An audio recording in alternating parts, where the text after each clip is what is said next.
Hello everyone, आप सबका वांगशन bubble में फिर से एक बार बहुत बहुत बहुत स्वागत है। चलिए मैरिड स्ट्रेंजर्स के पार्ट 22 को शुरू करते हैं। अब तक हमने देखा था जान फूड ट्रे लेकर ईबो के पास पहुंच चुका था और ईबो उसे देखकर शॉक होता हुआ कहता है, तुम यहाँ पर क्या कर रहे हो ओल्ड मैन? जान खुद भी ईबो की बात से चौंक गया। उसने पूछा, क्या किसी को इस तरह से मॉर्निंग ग्रीट किया जाता है? ईबो को एहसास हुआ वो कुछ ज़्यादा ही रूड हो रहा है, इसलिए तुरंत उसने जान को सॉरी कहा, साथ ही गुड मॉर्निंग भी विश किया। जान ने भी चकल करते हुए कहा, गुड मॉर्निंग पपी। अब जान वही सोफा पर बैठ गया, साथ ही ईबो के लिए टेबल सजाने लगा। जैसे ही ईबो को समझ आया जान क्या कर रहा है, वो भी जान के पास जाकर बैठ गया। जब जान ने पाया ईबो एकटक उसी की तरफ देख रहा है, तब उसने मुस्कुराकर कहा, मैंने तुम्हारे लिए ब्रेकफास्ट बनाया है। ईबो के लिए ये बहुत अच्छा सरप्राइज़ था, क्योंकि उसके मुताबिक जान ऑफिस जा चुका था, लेकिन वो तो ईबो के लिए ब्रेकफास्ट प्रिपेयर कर रहा था। उसने कहा, रियली? तो जान ने भी मुस्कुराकर कहा, हाँ डियर। पर जैसे ही जान ईबो को सर्व करने वाला था, ईबो ने झट से उससे पहले सर्विंग स्पून पकड़ लिया। जान ने चौंक कर ईबो की तरफ देखा तो ईबो उसे सर्व करने लगा था। उसे बहुत बुरा लगा कि जान अकेले ही सारा काम कर रहा है, इसलिए उसने सोचा वो कम से कम सर्व तो कर सकता है। इसलिए उसने कहा, मैं करता हूँ ओल्ड मैन। तो जान ने भी मुस्कुराकर कहा, ठीक है पपी। सुबह के 9 बज रहे थे जब दोनों का नाश्ता ख़त्म हो गया। ईबो ने अपने हस्बैंड की तरफ देखकर कहा, तुम्हें पता है ओल्ड मैन? क्या? जान ने डिशेस ठीक से अरेंज करते हुए कहा ताकि मेड उसे ले जाए। ईबो ने कहा, तुम दुनिया के बेस्ट कुक हो। जान चौंक गया, फिर मुस्कुराकर बोला, थैंक्स फॉर कॉम्प्लीमेंट पपी। ईबो ने कहा, पहले पूरी बात तो सुनो। तो जान ने कहा, और क्या कहना चाहते हो? माना कि तुम बेस्ट हो, लेकिन चेंग से बेहतर नहीं हो। कहते हुए ईबो अपनी जगह से उठकर बाहर की तरफ भागने लगा। जान, जो इतनी देर तक गर्व से गुब्बारे की तरफ फूला हुआ था, एक पल में ही उसकी हवा निकल गई। वो तुरंत ईबो के पीछे दौड़ने लगा। हे ब्राट, इधर आओ, जान चिल्लाया। जो रूम अभी तक बिल्कुल साइलेंट था, एकाएक इन दोनों का प्लेग्राउंड बन गया। ईबो जो जान से बचने की कोशिश कर रहा था, एकाएक उसने पाया जान अब उसका पीछा नहीं कर रहा है। उसने मुड़कर जान की तरफ देखा तो पाया कि जान एक जगह पर खड़े होकर अपने छाती पर हाथ रखकर काफ़ी गहरी सांसें ले रहा है। ईबो तुरंत उसके पास आया। उसने पूछा, जान का क्या हुआ? आप ठीक तो हो ना? ईबो परेशान हो चुका था, लेकिन इससे पहले उसे कुछ और समझ आए, उसने पाया कि जान ने उसे अपनी बाहों में कैद कर लिया है। ईबो हैरान होकर सोचने लगा, इसका मतलब जान उसे चिढ़ा रहा था। पकड़ लिया पपी, जान ने मुस्कुराकर कहा। ईबो ने गुस्से से जान को घूरते हुए कहा, ये तो चीटिंग है। पर जान उल्टा ज़ोर ज़ोर से हंसने लगा। अब ईबो का गुस्सा और भी बढ़ता गया। जान को बहुत ज़ोर से पीटने का मन कर रहा था उसे, और तभी उसकी नज़र बेड की पिलो पर गई। उसने तुरंत उस पिलो को उठाकर जान की पीठ पर जोर से दे मारा। जान शॉक हो गया और साथ ही ईबो का बैलेंस भी बिगड़ गया। दोनों एक साथ ही बेड पर गिर पड़े। अब ईबो ने अपने पैरों से जान को जकड़ लिया, उसके ऊपर आ गया और वो पिलो से उसे मारते हुए बोला, तुम्हारी हिम्मत कैसे हुई उससे इस तरह से मजाक करने की? जान के लिए ये मार मार नहीं गुदगुदी थी, इसलिए वो और ज़ोर से हंसने लगा और उसे हंसता हुआ देखकर ईबो को भी मज़ा आने लगा। जान ने ज़ोर से हंसते हुए कहा, ईबो बस करो, बहुत हो रहा है। तो ईबो ने और ज़ोर से मारते हुए कहा, बिल्कुल नहीं, तुम अपनी हेल्थ को लेकर मजाक कर रहे थे, तुम्हें पता भी है मैं कितना डर गया था। ईबो ने अपने पिता को एक बार ऐसे ही गिरते हुए देखा था, इसलिए जब जान ने वही सब किया तो एक पल के लिए ईबो की रूह ही कांप गई। ईबो जान पर गुस्सा कर रहा था, लेकिन जान को उसमें एक अपनापन सा लग रहा था। उसने कहा, मुझे माफ़ कर दो। तो ईबो ने भी अब उस पर अटैक करना बंद कर दिया और कहा, वादा करो दोबारा कभी इस तरह का मजाक नहीं करोगे। जान ने भी अपनी 3 उंगलियां उठाकर प्रॉमिस करते हुए कहा, मैं वादा करता हूँ, दोबारा कभी इस तरह का मजाक नहीं करूँगा। ईबो ने वो पिलो फेंक दी। तभी जान ने कहा, लेकिन मैं तुम्हें चिढ़ाऊंगा बहुत। और जान के चेहरे पर एक और बार पिलो आकर लैंड हो गई। अभी वो जान के बगल में लेट गया, क्योंकि जान की सांस बहुत फूल रही थी। दोनों एक दूसरे की तरफ देखकर मुस्कुरा रहे थे। काफ़ी देर तक वो दोनों ऐसे ही लेटे रहे। फिर जान का फ़ोन बजने लगा। जान ने ईबो से कहा, क्या तुम चेक करोगे किसका कॉल है? तो ईबो अपनी जगह से उठ गया। फ़ोन उठाते हुए वो बोला, ये तो क्वान है। जान ने कहा, बात तो करो। तो ईबो ने फ़ोन उठाया और बोला, गुड मॉर्निंग क्वान गा। क्वान उसकी बात से चौंक गया। उसने कहा, हे बॉडी, कैसे हो? ईबो ने जवाब दिया, मैं बहुत अच्छा हूँ। फिर उसने पूछा, क्वान गा, मैं आपके लिए क्या कर सकता हूँ? तो क्वान ने कहा, क्या तुम जान को फ़ोन दे सकते हो? अब ईबो ने बेड पर लेटे हुए जान की तरफ फ़ोन बढ़ाते हुए कहा, क्वान गा तुमसे बात करना चाहते हैं। जान ने आंखें रोल की क्योंकि शायद फिर से ऑफिस में कुछ गड़बड़ हो चुकी थी। क्वान ने जान को खबर दी कि बीजिंग स्टूडियोज़ के इन्वेस्टर्स जान के साथ अर्जेंट मीटिंग करना चाहते हैं। जान ने कहा, क्या कल मैंने नहीं कहा था कि आज मुझे छुट्टी चाहिए, इसलिए कोई मीटिंग्स नहीं होगी? क्वान ने कहा, ऐसी बात नहीं है सर।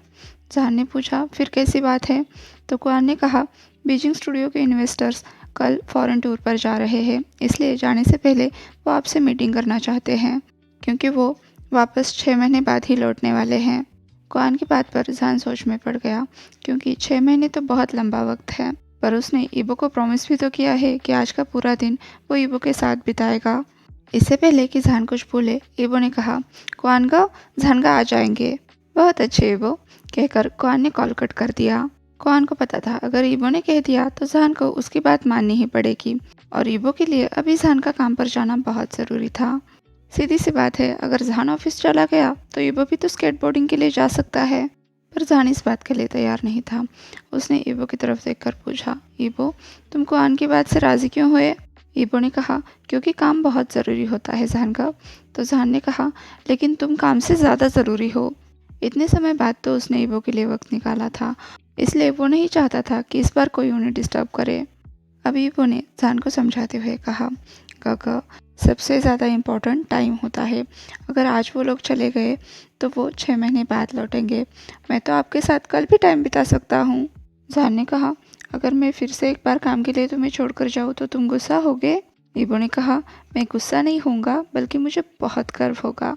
अब जान ने शक्ल करते हुए कहा, थैंक्स लव, अब मुझे ऑफिस के लिए तैयार होना होगा। अब जान अपने वॉक इन क्लोजेट में चला गया। 15 मिनट बाद जब वह बाहर आया तो ईबो उसकी तरफ देखकर दंग रह गया और मुस्कुराकर बोला, तुम बहुत लाजवाब दिख रहे हो ओल्ड मैन। जान की हंसी छूट गई। उसने कहा, थैंक्स बो, शाम को मिलते हैं। अब वो वहाँ से चला गया। जब ईबो को यकीन हुआ कि जान जा चुका है, वो उत्साह से कूदने लगा। उसने ज़ोर से चिल्लाकर कहा, सॉरी हबी, तुम्हें बाहर भेजने के लिए, लेकिन आज की स्केटबोर्डिंग मेरे लिए सबसे ज़्यादा इम्पोर्टेंट है। अब ईबो भी तैयार होकर नीचे आ गया। नीचे उसे बटलर हान मिले, जो चौंक कर उसी की तरफ देख रहे थे, क्योंकि उन्हें जान ने बता दिया था आज ईबो की छुट्टी है।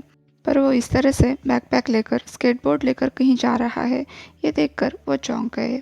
फिर भी अपने आप को संभालते हुए बोले, good morning little master bro. ईबो तो चाहता था उसे कोई भी न देखे, लेकिन बदकिस्मती से वो पकड़ा गया। बटलर हान की बात से ईबो बहुत बुरी तरह से शॉक हो गया। आप ठीक तो है ना यंग मास्टर? बटलर हान ने पूछा। ईबो ने कहा, आपने तो मुझे डरा ही दिया अंकल हान। बटलर हान ने तुरंत ईबो से माफ़ी मांगी। तो ईबो ने कहा, कोई बात नहीं अंकल, मुझे तो लगा ओल्ड मैन वापस आ गया है और उसे पता चल गया है कि मैंने उसे फंसाया है। बटलर हान को कुछ भी समझ नहीं आया। तो ईबो मुस्कुराते हुए बोला, मैंने अभी अभी आपके one and only mister Shah को बहला फुसला कर ऑफिस भेज दिया है, और अभी मैं अपने दोस्तों के साथ स्केटबोर्डिंग के लिए जा रहा हूँ। ईबो की बात से बटलर हान को बहुत बड़ा झटका लगा। फिर भी ईबो की खुशी में शामिल होते हुए मुस्कुराकर वो बोले, आप बहुत ग्रेट है लिटिल मास्टर। ईबो ने कहा, मुझे पता है, पर हाँ, आपको वादा करना पड़ेगा कि आप जानगा को कुछ भी नहीं बताने वाले, वरना मैं तो जान से गया। बटलर हान ने कहा, वादा करता हूँ मास्टर, मैं किसी को नहीं बताऊंगा। अभी वो बटलर हान को बाय करके वहाँ से चला गया। 11:30 बजे वो स्केटबोर्डिंग ग्राउंड पर पहुँचा, जहाँ पर उसके दोस्त उसका इंतज़ार कर रहे थे, खास करके एक जिसका नाम हेनरी था। उसने ईबो को देखते ही कहा, वांग लाओशी, फाइनली आप आ ही गए, मैं कब से आपका इंतज़ार कर रहा था। ईबो ने कहा, लेकिन मैं तो टाइम पर हूँ।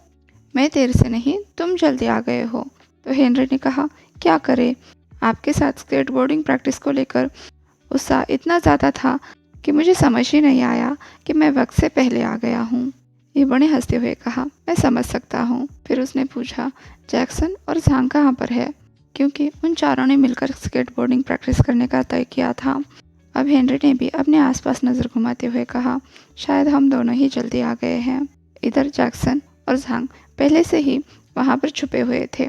जैसे ही उन्होंने देखा कि ईबो और हेनरी की नज़र उन पर नहीं है, वो बाहर आते हुए जोर से चिल्लाए, बू! इधर हेनरी और ईबो की तो हालत बदली हो गई थी।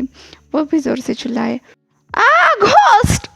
तो जैक्सन और झांग ने हंसते हुए कहा, देखो इन बहादुरों को जिन्हें दिन में भी भूत दिखाई देते हैं। ईबो गुस्से में चिल्लाया, मेरा मजाक बनाने की तुम्हारी हिम्मत कैसे हुई जैक्सन? जैक्सन ने स्मैक करते हुए कहा, मेरे मुंह से। फिर उसने ईबो को जीभ भी दिखाई। अब ईबो और भी ज्यादा चिढ़ गया। वो उसे पीटने के लिए दौड़ा तो जैक्सन आगे भागने लगा। अब झांग और हेनरी जोर जोर से हंसने लगे और जैक्सन और ईबो बच्चों की तरह जैसे पकड़म पकड़ाई खेलने लगे। कुछ देर बाद झांग और हेनरी को समझ आ गया, अगर ऐसा ही चलता रहा फिर तो वो अपनी प्रैक्टिस कभी नहीं कर पाएंगे। इसलिए उसने उन दोनों को चिल्लाते हुए कहा, अगर तुम दोनों अभी नहीं रुके तो हम तुम्हारे बिना ही प्रैक्टिस शुरू कर देंगे। जैक्सन और ईबो रुक गए। वापस चिल्लाकर बोले, हमारे बिना कैसे शुरू कर सकते हो? तो हेनरी ने कहा, फिर रुक जाओ और जल्दी से इधर आ जाओ। ईबो और जैक्सन तुरंत उनके पास चले गए। ईबो ने पूछा, प्लान क्या है? अब झांग उन तीनों को समझाने लगा कि उन्हें किस तरह से प्रैक्टिस करनी है। कुछ देर बाद तीनों की प्रैक्टिस शुरू हुई। ईबो अपने स्किल्स दिखा रहा था और तालियां बटोर रहा था। काफ़ी समय बाद उसे अपनी एबिलिटीज़ दिखाने का मौका मिला था। जाहिर सी बात है वो बहुत खुश था। तभी जैक्सन ने उसे आवाज़ लगाई, हे बॉडी, मेरे पास एक आइडिया है। ईबो तुरंत रुक गया और बोला, क्या है? जैक्सन ने तुरंत अपना फ़ोन निकालकर ईबो को एक स्केटबोर्डिंग स्टंट दिखाया। उसने कहा, क्या तुम ट्राई करना चाहोगे? ईबो ने उत्साह से कहा, बिल्कुल। अब जैक्सन ने उसे कहा, ठीक है, फिर तुम उस स्लोप से नीचे आ जाओ। फिर यहाँ पर पहुँचने के बाद मैं 3 तक गिनूंगा और जैसे ही गिनती खत्म होगी तुम्हें जंप करना है। M I clear? जैक्सन ने कहा, क्लियर, ईबो बोला। तभी हेनरी ने कहा, ईबो क्या तुम ये कर पाओगे? वो नहीं चाहता था कि ईबो को किसी भी तरह की चोट आए, लेकिन ईबो ने गर्व से कहा, मुझे कुछ नहीं होगा हेनरी। अब उन्होंने स्टंट करना स्टार्ट किया। जैसे ईबो स्पॉट पर आया, जैक्सन ने काउंट किया, 1 2 एंड 3 बोलने से पहले ही ईबो कूद गया। कूदते वक्त ईबो मुस्कुरा रहा था। उसके मुताबिक उसे सभी सीढ़ियां पार करके लैंड करना था, लेकिन बदकिस्मती से ईबो की टाइमिंग गलत हो गई और वो आखिरी वाली सीढ़ी पर लैंड कर गया, जिससे उसका सारा भार उसके दाहिनी तरफ की एड़ी पर आ गया। वो खुद को संभाल नहीं पाया और उसके पैर में बहुत बुरी तरह से मोच आई। देखने वाले सभी लोग हैरान होकर बस ईबो को ही देख रहे थे। ईबो अपना पैर पकड़कर सख्त कंक्रीट पर गिर गया और उसके सभी दोस्त उसकी तरफ दौड़े। वो दर्द में कराह रहा था। उसे देखकर हेनरी बोला, ईबो, मुझे लगता है तुम्हारे पैर में मोच आ गई है। मजाक मत करोगा, ईबो ने परेशान होकर कहा। पर उसने जैसे ही उठने की कोशिश की, उसे हेनरी की बात की सच्चाई मालूम हुई। ईबो कराहता हुआ वैसे ही बैठ गया। हेनरी ने कहा, हिलो मत ईबो, इससे दर्द बढ़ेगा। जैक्सन ने कहा, मेरे 3 तक काउंट करने से पहले ही तुमने क्यों जंप मारी? तो ईबो ने कहा, मुझे लगा तुम आगे 3 बोलने वाले हो और वैसे भी मैं स्टंट पर ध्यान दे रहा था, काउंटिंग पर नहीं। जैक्सन ने कहा, देखा ना लापरवाही का नतीजा, तुम फिर से एक बार स्टंट में इतने खो गए कि तुमने सारे इंस्ट्रक्शन ही भुला दिए। ये ईबो की हमेशा से आदत रही थी। वो अपने काम में इतना खो जाता था कि वो अपनी सेफ्टी की बिल्कुल भी चिंता नहीं करता था। ईबो ने फिर से खड़े होने की कोशिश की, लेकिन उसे बहुत दर्द होने लगा। तो हेनरी ने कहा, ईबो, अपने पैर पर प्रेशर मत दो। क्या तुम लेले को साथ लाए हो? ईबो ने हाँ में सिर हिलाया। तो हेनरी ने कहा, तो फिर उसे कॉल करो। लेले को जैसे ही पता चला कि ईबो गिर गया है, वो भागता हुआ ईबो के पास आ गया। उसके आसपास की भीड़ हटाते हुए बोला, क्या हुआ सर? कुछ नहीं, कहते हुए ईबो ने फिर से एक बार उठने की कोशिश की, लेकिन वो बहुत बुरी तरह से फिर से एक बार गिर गया। अब झांग ने उसे बताया कि ईबो को स्टंट करते वक्त चोट आई है। लेले ने परेशान होकर कहा, सर, मैं आपको हॉस्पिटल ले चलता हूँ। ईबो मना करने वाला था, लेकिन जैक्सन ने घूरकर उसे चुप करा दिया और लेले को ईबो को हॉस्पिटल ले जाने के लिए कहा। अब लेले ने अपने सहारे से ईबो को खड़ा किया। दूसरी तरफ से झांग उसे सहारा दिए हुए था। वो धीरे धीरे अपनी कार की तरफ लौटा। लेले ईबो को हॉस्पिटल ले गया। हॉस्पिटल में जाने के बाद ईबो का मुंह देखने लायक था, क्योंकि डॉक्टर ने बताया कि ये सच में एक मोच है, जिससे ईबो को अब अगले 5 दिन तक आराम करना पड़ेगा। नो डांसिंग और नो हार्ड एक्टिविटीज़। ईबो का पूरा मूड स्पॉइल हो गया था, लेकिन वो प्रोटेस्ट भी तो नहीं कर सकता था। गलती उसकी ही थी, इसलिए बस उसके हाथ में पाउट करना ही था। अब लेले ने ईबो को उसके मेंशन वापस पहुंचा दिया। लेले ईबो को मेंशन के दरवाजे तक पहुंचा कर लौट गया। मेंशन बिल्कुल साइलेंट था। तभी ईबो को कुछ अजीब से वाइब्स आने लगे। तब जाके उसे एहसास हुआ उसने तो जहान को बताया ही नहीं है, और अगर अब जहान को पता चल गया ईबो ने उसे ट्रिक किया है और वो खुद इंजोर हो गया है, तो उसकी तो खटिया खड़ी होने वाली थी। ईबो तुरंत एक पिलर के पीछे छुप गया और घर के अंदर झांकने लगा। उसे अंकल हान जाते हुए देखे तो ईबो ने धीरे से अंकल हान को पुकारा। ईबो को देखते ही अंकल हान उसकी तरफ आने लगे तो ईबो ने कहा, वहीं पर रुक जाइए। अंकल हान रुक गए। ईबो ने फिर से पूछा, क्या मिस्टर शाह घर पर आ गए हैं? तो अंकल हान ने कहा, नहीं सर। कंफर्म करने के लिए ईबो ने फिर से एक बार पूछा, आप श्योर हो ना? पर अंकल हान कोई जवाब नहीं दे पाए। वो बुत बनकर वहीं पर खड़े रहे।